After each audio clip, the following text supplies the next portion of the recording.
Life was ticking along just fine for me. At 28, designing apps was not just a job, but my passion. I've always been the type to stand on my own 2 feet, never really needing anyone to hold my hand through life's ups and downs. My parents, though miles away in another city, were always just a phone call away, but it's been years since I've asked them for anything more than their love and advice. My cozy apartment was my castle, a stone's throw from the hustle of the design studio, where I poured my creativity into work that felt more like play. I wasn't one for the club scene or loud parties. My idea of a perfect evening was diving into the latest design trends or exploring the genius of the greats in my field. But I did love the outdoors. The quiet solitude of the park near my place was my sanctuary. That's where this whole roller coaster started, on a path I'd walked 100 times before. I remember the day clearly. The sun was just right, not too harsh, casting a gentle glow over the park. I was lost in thought, headphones in, probably mulling over some project or another, when I stepped onto the bike path without looking. Out of nowhere, this guy on a bicycle screeched to a halt right in front of me. "Whoa! Watch where you're going," he shouted, a mix of annoyance and relief in his voice. Startled, I yanked out my headphones. "Oh, shoot. I'm so sorry. I wasn't looking." He was panting, catching his breath, but there was a smile starting to form on his face. Clearly. "You okay, though? Didn't mean to scare you." "Yeah, I'm fine. Just a bit shaken. And you?" "I'll live. Bikes can be replaced, people not so much," he said, leaning on his bike, now completely at ease.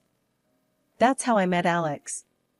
He was your typical city guy, worked at a car sales company, always with a story to tell.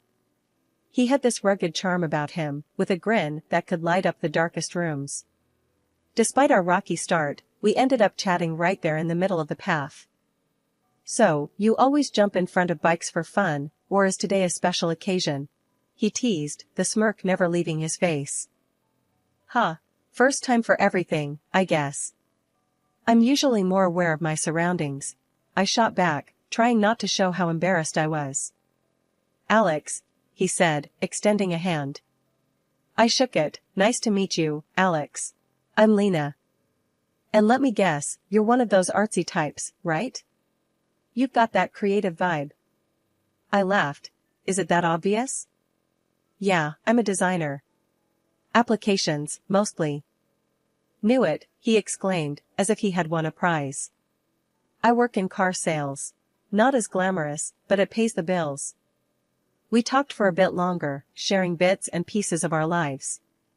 The conversation flowed so easily, it was like we'd known each other for years, not minutes.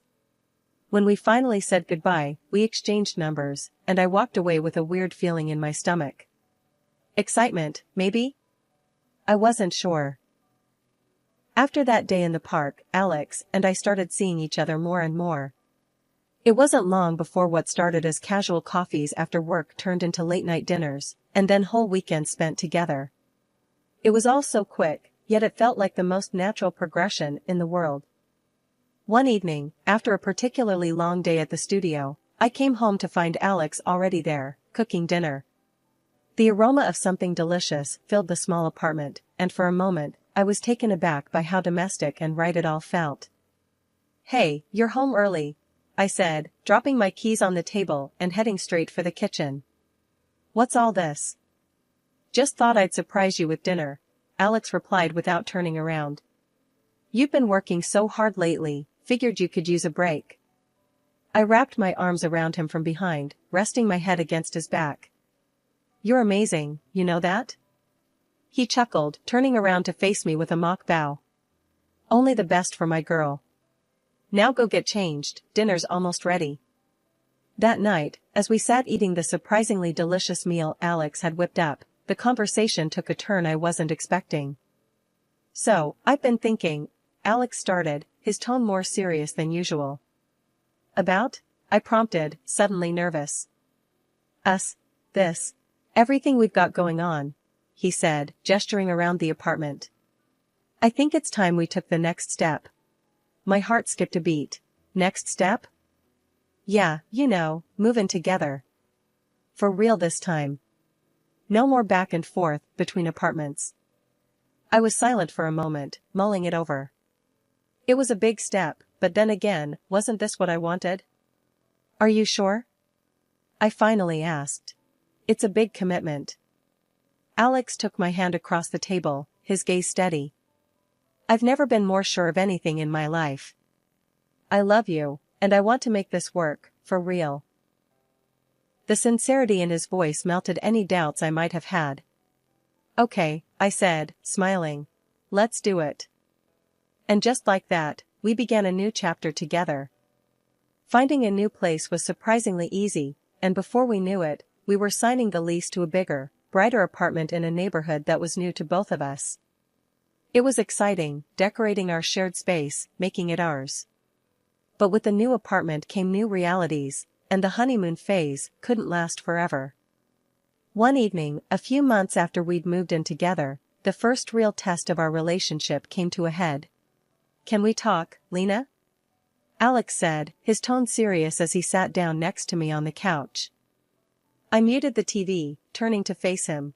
What's up? It's about us, our future. I've been thinking a lot about what I want our life to look like, he started, hesitating a bit before continuing. I think it's time we talked about you maybe stepping back from work, focusing on us, our home. I felt a surge of frustration. Step back from work? Alex, you know how much my career means to me. I do, I really do. But can't you see? We could have so much more if we focused on building a life together, the traditional way. The traditional way. The words hung in the air between us, a stark reminder of our differing views on what our future should look like. Alex, I love you, but I can't just give up on my dreams, my career. That's not the life I want, I said, trying to keep my voice steady. He sighed, running a hand through his hair. I just thought, you'd want the same things I do. It was the first of many conversations, each one a little harder than the last. We were in love, yes, but love wasn't always enough to bridge the gap between two very different visions for the future. One evening, as I was finishing up a project on my laptop, Alex came home, looking like he had something on his mind. He dropped his keys on the table with a clatter that seemed louder in the quiet of our place. So, babe, we need to talk, he began, his tone more serious than I'd heard in a while. I closed my laptop, sensing this wasn't going to be a simple conversation. What's up? It's about us, about how we're living. I've been thinking, maybe it's time we start thinking about the future, about kids, Alex said, avoiding my eyes. Kids? Alex, my job is super important to me right now. We've talked about this. Why bring it up again out of nowhere? I replied, trying to keep the frustration out of my voice. Because things change, people change. Isn't it normal to want a family? To want my wife to be more present at home? His words felt like a slap. So, what, you want me to just drop everything? My career? Just so I can fit into your idea of a normal family? I shot back, the hurt clear in my voice. It's not like that. It's just, that's how families work. The wife takes care of the home, and the husband provides. It's normal, Alex said, his voice rising slightly. Normal for who, Alex? Because it sure doesn't sound like the life I want. We're supposed to be a team, remember? But it wasn't just Alex. His mom, Mrs. Peterson, living just too conveniently close, turned our home into her personal project. Her visits became more frequent, each one leaving me feeling smaller and more incompetent in my own home. One afternoon, she came over unannounced, as had become her habit. I was in the middle of work, and the sight of her made my stomach twist. Hello, dear. I just thought I'd drop by. To see how you're managing, she said, her voice dripping with a condescension I hadn't grown used to. Managing just fine, thanks. I'm actually quite busy with work right now, I replied, trying to keep my tone polite. Oh, I see. Still glued to that screen, I see. And what about Alex? Shouldn't you be taking care of him, making sure he has a nice home to come back to? She began her inspection, finger testing surfaces for dust, skiing under her breath. Alex is a grown man, he can take care of himself. And this home is just fine, I retorted, my patience wearing thin. It's just, when I was your age, I made sure my husband and home were my top priorities. Maybe if you spent less time on that computer and more time in the kitchen, things would be different, she suggested, not so subtly. I clenched my jaw, biting back the harsh words itching to spill out. Thanks for the advice, but I think we're managing just fine. She huffed, clearly unimpressed with my response, and continued her critique tour of my home. After what felt like an eternity, she left, leaving a heavy silence in her wake. Alex's and his mother's pressure didn't let up. It was as if they'd teamed up, launching a well-coordinated assault on my independence and career. I remember the day I made the decision to pretend to quit my job. It felt like surrendering, but with a plan in mind. Sitting across from Alex at our small dining table, I braced myself for the conversation. The air was thick with tension, a silent witness to the countless arguments that had preceded this moment. Alex, we need to talk about this whole job thing, I started, trying to keep my voice steady. He looked up, his expression a mix of surprise and curiosity. Oh? What about it? I've been thinking a lot about what you and your mom have been saying, about family and priorities, I said, each word measured, careful not to betray my true feelings. And, he prompted, leaning in slightly. And, I've decided to quit my job. To focus on us, on our home, I lied, the words tasting like ash in my mouth. For a moment, Alex just stared at me, then his face broke into a relieved smile. Really? Babe, that's great. I knew you'd come around. This is going to be so good for us. Yeah, great, I echoed, a hollow feeling settling in my chest. The plan was simple. I had talked to my boss earlier that week, explaining the situation. He was understanding and offered me the chance to work remotely, a lifeline I clung to like a buoy in stormy seas. So, every morning, after Alex left for work, I'd open my laptop and dive into my designs, the creative work a balm to my troubled mind. The savings account I opened was a silent testament to my rebellion, a secret fund that grew with every project I completed. It felt like leading a double life, one where I played the dutiful wife in Alex's presence and a successful designer in his absence. One day, while I was deep in work, a knock on the door jolted me back to reality. It was Alex, home early. Panicking, I slammed my laptop shut and shoved it under the couch, just as he walked in. Hey, what's up? Why are you home so early? I asked, trying to sound casual. Meeting got cancelled. What's up with you? You look guilty as sin, he joked, but his eyes narrowed slightly, noticing my flustered state. Just surprised to see you, is all.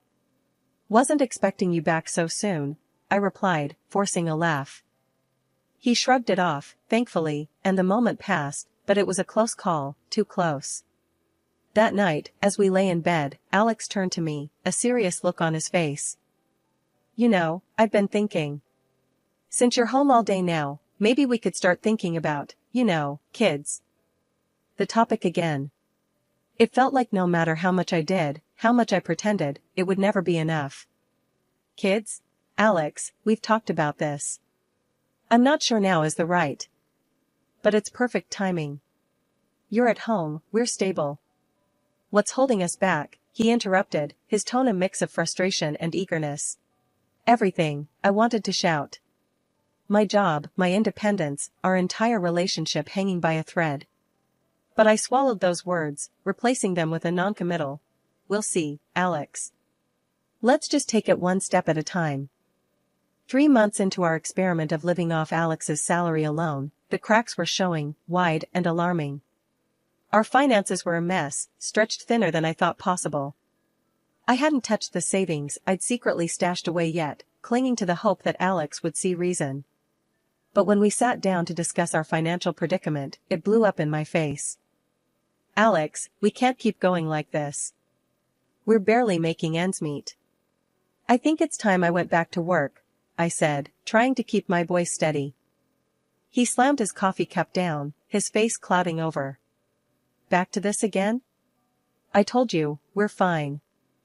You just need to cut back on spending. Cut back? I was already stretching every penny till it screamed. Cut back on what, Alex? We're already down to the basics. I haven't bought anything for myself in months. That's not the point. You need to learn to manage better. My mom raised a family on less. He shot back, his words like daggers. I was fuming. His inability to see the reality of our situation was baffling. Before I could argue further, the conversation was cut short by his phone ringing. He picked up, listened for a moment, then hung up with a sigh. Mom's coming over tomorrow. She thinks she can give us some tips on budgeting, he said, as if that solved everything. Great. A lecture on thriftiness from the woman who still did her son's laundry. Just what I needed. The next day, his mom, Mrs. Peterson, arrived with all the subtlety of a bulldozer. Without so much as a hello, she launched into her sermon on saving and scrimping, her voice grating in my ears. You know, dear, when Alex was a boy, we didn't have much. But we made do. Maybe you need to reconsider your priorities, she began, her tone patronizing. I bristled. I appreciate your concern, Mrs. Peterson, but I assure you, I'm very careful with our expenses. She sked, waving a hand dismissively. It's all about sacrifices. Maybe less dining out, more home cooking. Every little bit helps. Dining out? We hadn't seen the inside of a restaurant in months. Her assumptions were baseless and insulting. I'm quite capable of running our household without resorting to extreme measures. Perhaps what we actually need is additional income, I countered, my patience wearing thin. Mrs. Peterson shook her head, a smirk playing on her lips. My son works hard enough. It's not about earning more, it's about spending less. You'll see. With a few adjustments, you'll manage just fine. The adjustments she suggested were ludicrous. Clip coupons, she said, as if I hadn't already scoured every circular and app for discounts. Cook in bulk, as if our freezer wasn't already stocked with meals stretched to their limits. After she left, I was seething. Not only had Alex dismissed my concerns, but now I was being schooled on frugality by a woman who still thought a gallon of milk cost $1. After the whole budget lecture fiasco from Mrs. Peterson, I was at my wit's end. I needed some real advice, someone who'd understand without judging. So, I called the one person I knew would give it to me straight, my mom. I barely got 2 sentences in when Alex barged into the room, his face twisted in anger. He must have heard me talking about going back to work. Who are you complaining to now? He snapped, yanking the phone from my hand so hard I nearly lost my balance. I was shocked. Give me back my phone, Alex. I'm talking to my mom. A wife airing dirty laundry? What next? You gonna tell her I'm a lousy husband? His words were sharp, cutting deep. We're discussing our options, not you. And since when is talking to my mom a crime? I shot back, my own anger rising. The argument spiraled out of control, words flying like bullets. Before I knew it, Alex stormed out, slamming the door behind him so hard the walls shook. He disappeared for hours, leaving me to stew in a mix of worry and fury. He came back late, reeking of booze and bitterness. The look in his eyes was something I hadn't seen before. You think you're better than me, huh? Making more money, showing me up? He slurred, his words sloppy but venomous. That's not it, and you know it. We're struggling, Alex. I thought if I could work, we'd have a bit more breathing room. I tried to explain, keeping my voice even. He laughed, a harsh, mocking sound. Oh, so it's my fault now? I'm not good enough? Well, listen here, if you don't like how things are, you can just leave. I stared at him, disbelief and anger warring inside me. It's 3 a.m., Alex. You're drunk, and you're not making any sense. I said leave, he shouted, stumbling towards me. I had no choice. I grabbed the essentials, my phone, wallet. When I reached for my purse, he snatched it away. Where do you think you're going with that? That's my money in there. His words were like a slap. I'd contributed to that money, saved from my secret work. But arguing felt pointless. I called a taxi and left, the cold night air sobering. Checking into a nearby hotel, I realized this was a turning point. There was no going back from here. The marriage I thought I had, the life I was trying to build with Alex, it had crumbled away. But I had my strength, my skills, and a little bit of savings to start anew. It was a cold comfort, but it was something. Walking into the lawyer's office the next day, I felt a mix of anxiety and resolve. The weight of my decision pressed down on me, but the need for freedom propelled me forward. The lawyer, a stern-faced man with a surprisingly gentle voice, listened intently as I laid out my situation. He didn't waste any time, pulling out document after document, explaining each step with patience. "You're making a brave choice," he said, handing me a pen. "Sign here, here, and here. We'll take care of the rest." I signed each paper with a steady hand, my heart racing. It was official now. I was filing for divorce. Returning to the apartment felt surreal. Alex was still passed out on the couch, oblivious to the world crumbling around him. I moved quietly, efficiently, packing my life into boxes and suitcases. Each item I picked up felt like shedding a layer of the past. As I zipped up the last suitcase, Alex groaned, his eyes blinking open. "Hey, where's my beer?" he mumbled, his voice rough. I couldn't help but marvel at the absurdity of the moment. "Beer's the last thing you need to worry about, Alex." He sat up, squinting at the bags. "What's this? You leaving?" "Something like that," I replied, holding out the divorce papers. "Consider this my final goodbye." He took the papers, a smirk spreading across his face as he scanned them. "This is a joke, right? You'll come back, apologizing, and I might just take you back if you promise to behave." The laugh that escaped me was bitter, laced with freedom. Apologize? For what? For finally standing up for myself? No, Alex. This is it. I'm done. He tossed the papers aside, the smirk fading. "You think you can just walk out? You'll be back." I shook my head, a sense of peace settling over me. "I won't. And you'll see that I'm better off without you." With that, I grabbed my bags and left the apartment for the last time. The new place was small, nothing fancy, but it was mine. Located just a stone's throw from my old job, it represented a fresh start, a chance to rebuild my life on my terms. I decided to reach out to my old boss, hoping there might be a chance to dive back into work fully. Picking up the phone felt like lifting a weight off my shoulders. "Hey, it's me. I was wondering if we could talk about maybe coming back to work," I asked, trying to keep my voice steady. There was a pause, and then, "Of course. We've missed your talent around here. When can you start?" "Really? That's great. I can start immediately. Thank you so much." The joy in my voice was palpable. Returning to work felt like coming home. My colleagues welcomed me back with open arms, and slipping back into the rhythm of design and creativity was exhilarating. I was where I belonged, doing what I loved, surrounded by people who respected and valued me. One day, after a particularly successful project presentation, my phone buzzed. An unknown number. Curiosity piqued, I answered. "Hello? Lena, it's me, Alex. I heard you're doing well. That's good." His voice was a jolt from the past, but I felt detached, removed from the hurt and anger. "Thanks. What do you want, Alex?" I lost my job. Things are tough. I was thinking, maybe, you could help me out? And, maybe we could try again?" The audacity of his request was staggering.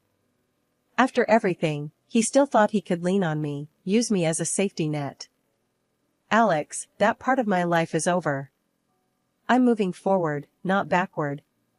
You should do the same."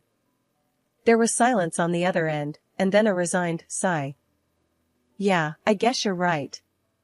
Take care, then." Hanging up, I felt a surge of empowerment. I had turned the page, ready to write new chapters on my terms. Life now was about rediscovering who I was outside the shadow of a failed marriage. It was about reclaiming my independence, my identity, and my happiness. I started to explore new hobbies, reconnect with old friends, and even began to entertain the idea of dating again, but with a newfound sense of self-worth and clarity about what I deserved.